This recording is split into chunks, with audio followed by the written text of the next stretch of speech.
Hello दोस्तों, कैसे हो आप लोग। Welcome back to the channel Live Life Easy. आज के वीडियो में मैं आपके साथ शेयर करने जा रही हूँ 20 ऐसे छोटे छोटे लेकिन बेहद काम के टिप्स जिन्होंने मुझे मेरे किचन, सिंक एरिया और कपड़ों को ऑर्गेनाइज करने में बहुत मदद की। तो मैं आज आपके साथ भी शेयर कर रही हूँ। सारे ही टिप्स बेहद ही आसान और ईजी टू अप्लाई हैं, लेकिन इनका इम्पैक्ट आपके काम पर, आपके ऑर्गेनाइजेशन पर बहुत ही पॉजिटिव पड़ेगा। तो चलिए वीडियो शुरू करते हैं। और अगर आप पहली बार देख रहे हैं इस चैनल को तो सब्सक्राइब किए बिना मत जाइएगा अगर आपको कोई टिप पसंद आए तो। जब बात होती है सिंक एरिया के मैनेजमेंट की तो सबसे बड़ी बात और सबसे पहली ये होती है कि साबुन, स्क्रबर, ये सब चीज़ें हम कहाँ रखेंगे। अगर ये चीज़ें डायरेक्ट पानी से दूर रहती हैं तो इजी टू क्लीन रहती हैं, मेंटेन रहती हैं, आपको डेली इनको नहीं करना पड़ेगा, ये साफ़ बनी रहेंगी। तो थोड़ा सा सिंक से ऊंचाई पर रखने के लिए प्लास्टिक की कॉर्नर शेल्फ सेट ऑफ 3 मैंने लोकल मार्केट से परचेज़ की थी जब हम इस घर में शिफ्ट हुए थे। और ये ड्रिल करके लगाई हुई हैं टाइल में, तो ये काफ़ी मजबूत है। इस तरीके के ऑर्गेनाइजेशन के लिए आपको मल्टीपल ऑप्शन मिल जाएंगे जो आपके किचन में सूट करे, आप उसके हिसाब से चूज़ कीजिए। अब चलते हैं इसके ऊपर क्या क्या रखना है। ब्रशेस को रखने के लिए मैंने ये छोटी 10 रुपये वाली फ्रूटी की बोतल को काट के एक ऑर्गेनाइज़र फॉर्म कर लिया है। इसमें मैं तीनों ब्रश ये वाले रखती हूँ, एक कॉपर का है, एक आयरन का है और एक हार्ड वाली प्लास्टिक का है। अलग अलग टाइप की क्लीनिंग के लिए, जो मैंने आपके साथ किचन क्लीनिंग वीडियो में डिटेल में शेयर भी किया था। 100 रुपीज़ से भी कम के ये 3 मिल जाते हैं और बहुत ही ड्यूरेबल है, अभी तक चल रहे हैं। इसके अलावा एक छोटा ब्रश आप रखिए, ये बिल्कुल साफ़ है, ये यूज्ड ब्रश नहीं है। सब्जियों की क्लीनिंग के लिए, जैसे आलू है या कमल ककड़ी मैंने आपके साथ शेयर की थी, इससे साफ़ की थी। अब बाकी क्लीनिंग के लिए जैसे कद्दूकस हुआ या फिर चिमनी की क्लीनिंग हुई या फिर ये कॉर्नर शेल्फ है, अगर इसको क्लीन करना है तो उसके लिए ये एक यूज्ड टूथब्रश है, इसको क्लीनिंग पर्पज़ के लिए रख लिया। पाँचों ब्रश रखने के बाद रख दिया इस पर डिश वॉश वाला। अगर आप लिक्विड यूज़ करते हैं तो वो रखिए या फिर जो भी आपको यूज़ है, तो मैं विम बार यूज़ करती हूँ। इसके साथ ही एक कपड़े धोने का साबुन यहाँ पर हमें ज़रूर रखना है, ताकि रसोई का कोई कपड़ा धोने के लिए हमें वॉशिंग एरिया या बाथरूम में ना जाना पड़े, हम यहीं धो सकते हैं। इसके बाद तवा साफ़ करने के लिए एक ईंट का टुकड़ा और स्टबर्न दाग हटाने के लिए या दूध का भगोना वगैरह धोने के लिए लोहे वाला जूना। इसके बाद ये जो पुराना स्क्रबर हो जाता है जिसकी फोम निकल जाती है, इसको आप यूज़ कीजिए जहाँ पर थोड़ी आपको बारीक हिस्सा है बर्तनों की क्लीनिंग में, जैसे किसी टिफ़िन का ढक्कन हो गया या फिर ये सिंक की जाली हो गई। इस तरीके की जो चीज़ें होती हैं वो प्रॉपर फोम वाले स्क्रबर की बजाय ऐसे बिना फोम वाले पतले स्क्रबर से बहुत अच्छे से साफ़ होती हैं। और सबसे लास्ट में आते हैं ये ग्रीन वाले स्क्रबर, जो स्कॉच ब्राइट के आपने देखे होंगे। ये आपकी बहुत ज़्यादा हेल्प करते हैं। जो आप पूछते हो ना हमेशा कढ़ाई वगैरह मेरी लोहे वाली हमेशा क्यों चमकती रहती है, वो इन्हीं की बदौलत है। इनका यूज़ आप बीच बीच में कुकर और कढ़ाई में कीजिए, तो आप खुद करें या मेड से करवाएं, लेकिन आपके बर्तन जो हैं वो बिल्कुल बढ़िया चमकते रहेंगे। अब आते हैं सबसे इम्पॉर्टेंट टिप पर। आप स्क्रबर या साबुन कोई भी यूज़ कीजिए, ब्रश यूज़ कीजिए मत कीजिए, जो सबसे इम्पॉर्टेंट चीज़ है वो ये कि जितने भी स्क्रबर आप यूज़ कर रहे हो वो बिल्कुल ड्राई होने चाहिए जिस टाइम आप उन्हें यूज़ करने जाओ। स्पेशली ये ग्रीन वाला स्क्रबर, ये वाले थोड़े गीले रहेंगे तो इनमें आपको स्मेल आ सकती है, बदबू हो सकती है, साबुन घुलेगा, ये नुकसान होता है। लेकिन ग्रीन वाला अगर गीला है तो इन सब कमियों के साथ ही आपकी जो क्लीनिंग है ना वो भी परफेक्ट नहीं होगी। लेकिन अगर वो सूखा है तो आप मैं खुद ही मतलब आश्चर्यचकित रह जाओगे कि कितने कम एफर्ट में और कितने अच्छे से आपके कुकर, कढ़ाई वगैरह सब चमक गए। तो आप खुद करें या मेड से करवाएं, मेक श्योर करें कि जो आपके स्क्रबर हैं जितने भी वो बिल्कुल ड्राई होने चाहिए, तब आपके बर्तनों की क्लीनिंग बहुत अच्छी रहेगी और सिंक के पास बिल्कुल भी स्मेल नहीं आएगी। अगला टिप है, ये साबुन मैंने यहाँ पर क्यों रखवाया था। देखिए ये इस तरीके से घुला हुआ आपको दिख रहा है क्योंकि जो किचन की स्लैब हम पोंछते हैं वो कपड़ा हमेशा आपको डेली क्लीन करना है। दूसरे कपड़े आप चाहे 2 दिन बाद कीजिए, लेकिन ये वाला जिससे आप स्लैब साफ़ करते हो इसको हमें डेली वॉश करना है। तो आपका जो किचन का स्लैब साफ़ करने का कपड़ा है ना वो भी बिल्कुल साफ़ सुथरा बना रहेगा। और दूसरी चीज़, जो स्लैब है उसकी क्लीनिंग बहुत अच्छी होगी, कम एफर्ट में एक ही बार में बिल्कुल आपकी जो स्लैब है ना वो एकदम चमक जाएगी। अब चलते हैं अगले टिप की तरफ, जो है सिंक में लगी हुई ये एक अटैचमेंट, जो आप हमेशा वीडियो में देख के पूछते थे और मैं कभी डिटेल में आपको बता नहीं पाई। ये एक्चुअली जहाँ पर तीर्थ स्थानों वाली जो दुकानें होती हैं मैं अक्सर वहीं से लाती हूँ। तो ये 10 रुपये का मिल जाता है। और यहाँ पर भी अगर आप लोकल कहीं मेला वगैरह छोटा सा लगता है ना, तो वहाँ भी 10-15 रुपये का आपको ये मिल जाएगा।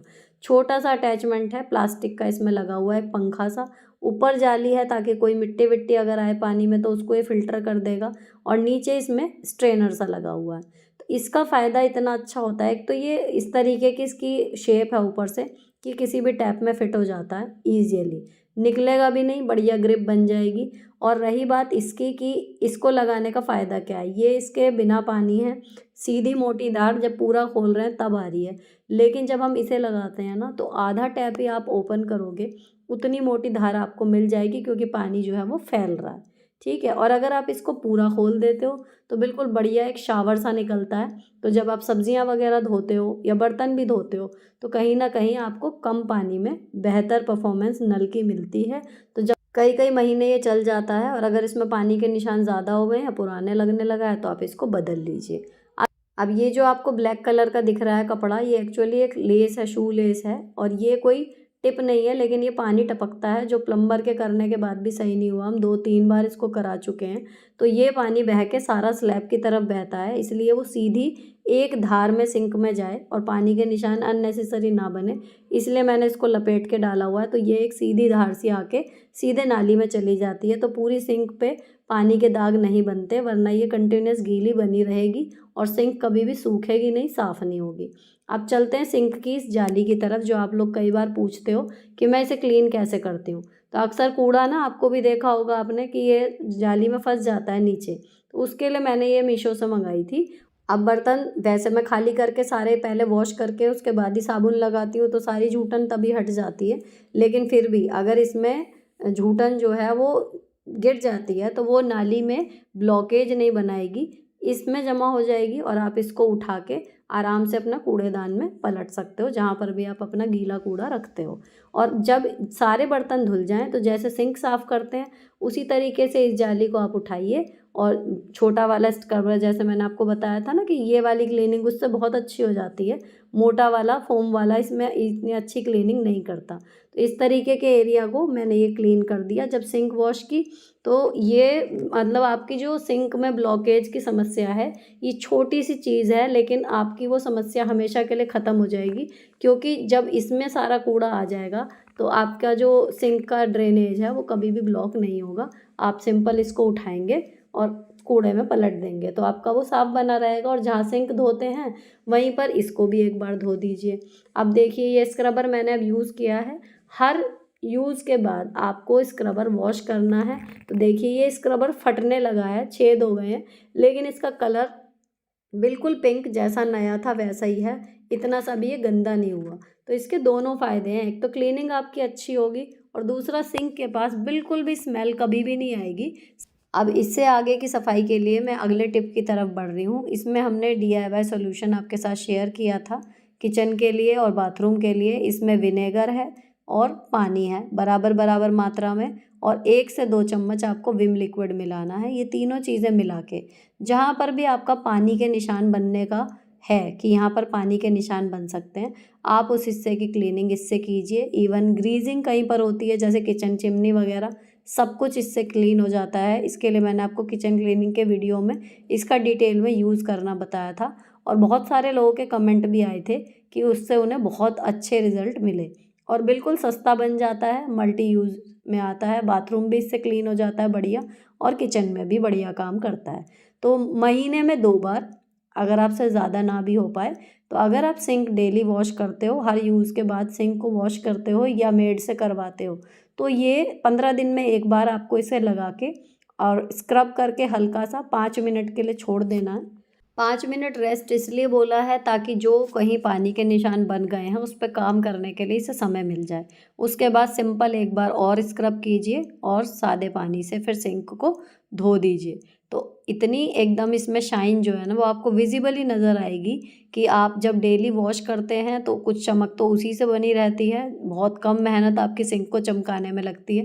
फिर भी अगर आप महीने में 2 बार 3 बार इस वाले सोल्यूशन से भी क्लीन कर देते हैं, तो यकीन मानिए आपकी सिंक जो है वो हर कोई आपको कॉम्प्लीमेंट देकर जाएगा कि इतने दिनों इतने सालों बाद भी ये इतनी चमकदार कैसे है। तो यहाँ पर ये हो गया जी हमारा सिंक से जुड़ी हुई सारी बातें आई होप आपको फ़ायदेमंद लगी होंगी, आपके काम की रही होंगी। अब चलते हैं मौसम की तरफ। तो मौसम ने सडनली पलटी मार ली है। जिनके गर्म कपड़े बहुत ज़्यादा अंदर रखे हुए हैं या इतने आसान नहीं है उन्हें वापस जगह पर लाना, उनके लिए थोड़ी मुश्किल हो रही होगी, मुझे समझ में आता है। बाकी मेरे जो गर्म कपड़े हैं वो ऊपर वाले कमरे में सेफ़ में रखे हुए हैं, और जो सेफ़ में नहीं आए वो मैंने रखे हुए हैं इन ऑर्गेनाइज़र में, जो मैंने पिछले साल ख़रीदे थे।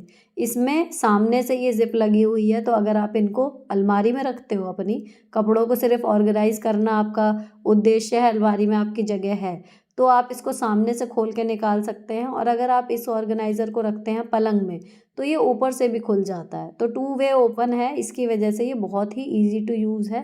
तो मैंने इन्हें रखा हुआ था पलंग में, और फ़िलहाल मैंने इसमें से कुछ कपड़े जो हैं सर्दी के, जो बीच के से मौसम के थे, वो इसमें रखे हुए थे, तो वो मैंने निकाल लिए हैं। बच्चों के सारे कपड़े अलमारी में हैं, तो उसकी मुझे इतनी ज़रूरत नहीं पड़ेगी। इनके गिने चुने कुछ कपड़े दूसरे वाले ऑर्गेनाइज़र में हैं। तो इसे आप पलंग में रखिए या फिर अलमारी में। बहुत ही बढ़िया ऑर्गेनाइज़र ये मुझे लगे। 66 लीटर की इतनी लार्ज कैपेसिटी है। बहुत सारे कपड़े इसमें आ जाते हैं, चादर कंबल वगैरह रखो या फिर पहनने वाले, तो आप यकीन मानिए इसमें 30 से ज़्यादा कपड़े आराम से आ जाते हैं वूलन। क्वालिटी के हिसाब से प्राइस भी इसके बिल्कुल ठीक थे, और अब तो ये और सस्ता हो गया। मैंने इसको 1000 कुछ रुपए मंगाया था, लेकिन अब जो मैं आपके साथ लिंक शेयर कर रही हूँ ना, उसमें 800 समथिंग का ये मुझे दिखाई दे रहा है। सेट ऑफ 3 है, यानी कि 800 कुछ रुपए में, आप मान के चलिए 1000 में भी 3 ऑर्गेनाइज़र आपको मिलेंगे, जिसमें इनकी स्टेबल जो शेप बनी रहे उसके लिए इसमें मेटल स्टैंड दिए हुए हैं तीनों साइड। तो टू वे ओपन है, नीचे से फुल ऑन MDF लगा हुआ है, तो नीचे से तल्ला भी खूब बढ़िया मजबूत है। तीनों साइड इसके जो हैं ये मेटल के स्टैंड है, तो कम कपड़े भी हैं ना, तो इसकी शेप नहीं बिगड़ेगी। तो आपके कपड़े जो हैं वो कभी भी एकदम सिकुड़ेंगे नहीं इसमें, जैसे आप रखोगे सीधे सीधे वैसे बने रहेंगे। अगर आपको ये पसंद आ रहा हो तो इसका बाइंग लिंक डिस्क्रिप्शन में है, आप चाहें तो वहाँ से परचेज़ कर सकते हैं। आप चलते हैं किचन के टिप्स की तरफ। सुबह सुबह की क्लिप है, जब मैं पनीर के पराठे बना रही थी बच्चों के लिए। तो जब भी कोई स्टफ़्ड पराठा बनाए, सबसे ज़रूरी चीज़ है उसका आटा। आपको पहले आटा लगाना है, स्टफिंग बाद में रेडी करनी है। और आटे को कम से कम समय में तैयार करने के लिए, जैसे मैं पटक रही हूँ ना, इस तरीके से पटक पटक के 20-25 बार बनाओ, तो आपका आटा इतना परफेक्ट बनेगा जो पराठे फटेंगे नहीं। 20-25 बार पटकने के बाद आटे को रेस्ट करने रख दिया, और इतने हमारी स्टफिंग तैयार होगी, इतने वो आटा बिल्कुल बढ़िया हो जाएगा। तो पनीर के लिए पनीर को जो है कद्दूकस कर लिया। दूसरी टिप है स्टफिंग से जुड़ी हुई, कि जब भी आप स्टफ़ के लिए कुछ बनाएं तो उसमें जितनी भी चीज़ें आप डाल रहे हो उसको बिल्कुल बारीक से बारीक चॉप करो। जितनी स्मूथ आपकी स्टफिंग होगी, पराठे फटने का चांस उतना कम हो जाएगा। तो ये इस पनीर के पराठे में मैं प्याज जो है काट के भी नहीं डालती, कद्दूकस करके डालती हूँ, ताकि बिल्कुल बारीक रहे। मसालों में जाते हैं नमक, धनिया, लाल मिर्च और थोड़ी सी खटाई, इसके अलावा ज़ीरा पाउडर। तो ये खटाई जो है वो स्पेशल इसी में डालती हूँ मैं, आलू वगैरह किसी में नहीं डालती, लेकिन बहुत अच्छे बनते हैं। और ऊपर से आप डाल दीजिए थोड़ा सा हरा धनिया। तो ये 4-5 चीज़ें मिलेंगी, पनीर आपका बिल्कुल बढ़िया करके मैश हो जाता है कद्दूकस में, और ये एक अच्छी सी स्टफिंग आपकी तैयार हो गई। तो अगर आपका आटा फुल इलास्टिक वाला बन गया है, तो आप कितनी भी ज़्यादा स्टफिंग भर के बनाओगे ना, तो पराठा फटता नहीं है। उसके बाद वो बनता भी है आराम से, ना आपका चौकी पर वो चिपकेगा, और बिल्कुल जैसे आप नॉर्मल रोटी पराठा बेलते हो ना, आराम से बेल लोगे, कोई दिक्कत इसमें नहीं आएगी। और पूरे पराठे में सबसे बड़ी ख़ास बात, फटना या नहीं फटना पराठे का चलो देखा भी जाए, लेकिन जो सबसे ख़ास बात होती है कि स्टफिंग पूरे पराठे में इक्वल होनी चाहिए, तभी स्टफ्ड पराठे का मज़ा आता है। चाहे इसके अंदर हमने जो भी भरा हो, लेकिन वो पूरे पराठे में इवनली होना चाहिए, तब टेस्टी लगते हैं।